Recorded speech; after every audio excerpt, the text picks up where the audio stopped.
Well, Daneil, do you know how many times you performed the role of Furter? No.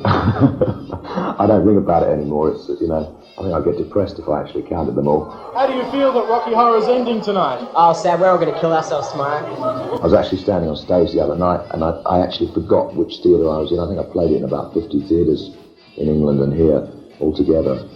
And I forgot which theatre I was in and which cast I was working with. You got to jump to the left! With your hands on your hips! But it'd be safe to assume you've done it more than anyone else. Oh, yeah, absolutely. Yeah, I've done it, I suppose. I don't know if that's a compliment. Is that a compliment? No? I mean, I don't know. Well, I think that's why I'm stopping. Well, it's a compliment because you've had success. Yeah, sure. Oh, well, I mean, yeah, that's a great show. I certainly couldn't have done any other show for as long as I've done that.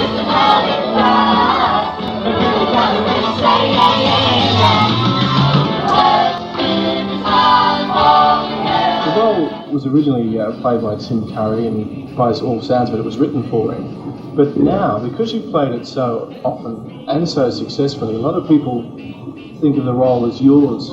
How do you feel about that? Well, I mean, I think different generations have, different, I mean, we're playing to a lot younger audiences. They would have, half of them would have just been born when Tim Curry was doing it. I saw Tim Curry do it in London when I was 14. The first week at the Royal Court Theatre upstairs. Changed my life. So, I mean, I think every generation has a new version of a classic, and I think Rocky Horror Show is a classic. What is it you like about it? Just everything. It's just so good. I'm an actor, I play whatever part comes up, and I think it's a danger when casting directors think that that's all you can do just because you happen to play one part well. A lot of actors get caught in that trap and end up playing the same part for the rest of their lives. But I ain't going to play Furter for the rest of my life.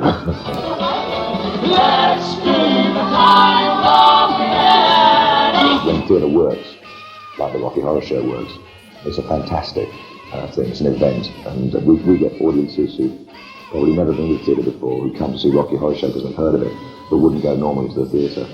And it just knocks their socks off, with just the fact that they're in a theatre and it's actually happening in front of them. It's brilliant. The other day, that if you had no knowledge of history at all, had just lived in a bubble and watched television through the 50s, 60s and 70s, you could still come and see the Rocky Horror Show and enjoy it. It's a totally modern phenomenon. It's like pop art on stage.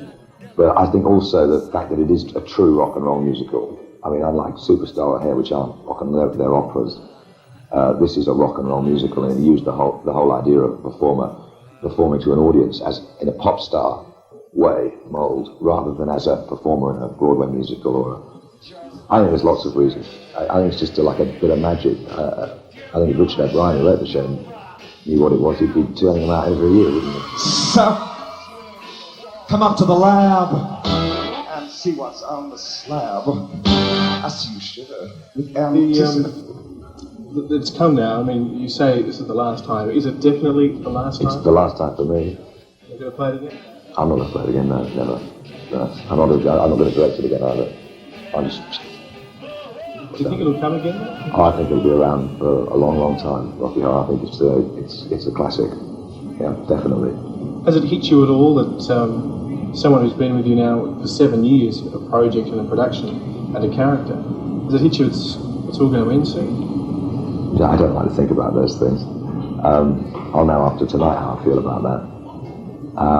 But it's been a long time, and I'm ready to stop now. I've said before, I know, because people say, you've said before you're not going to do it again, and I've done it again, but I really, really feel in every sort of part of my body that this is time to stop now. It's been fantastic, and I've loved every minute of it. And I mean, particularly Melbourne, because it's always been we've always been very, very loyally followed here to do the show. It's been great. And I'll miss it, of course I will, yeah. But, future, time for new things. I don't want to be in a sort of old cabaret act playing Frankenfurter when I'm 50, How do you think you might? You can interview me. If I do become that, you can interview me, I promise. You can have your own back. So, 20 years down the track, you're still playing Frankenfurter. How do you think you might feel, say in 5 years' time they'll revive it, and there's somebody else up there? How's that going to make you feel? I'll be delighted. As I say, I have a great affection for the show. I hope when next time it's done in... obviously I have very firm views of the way the show should be presented, and he's directing it and putting it together and casting and everything. I hope that it's always, that whoever takes it over, even if they're trying to do it in a totally different way, they do it well, obviously. And I wish whoever plays Frankenfurter the very best of luck.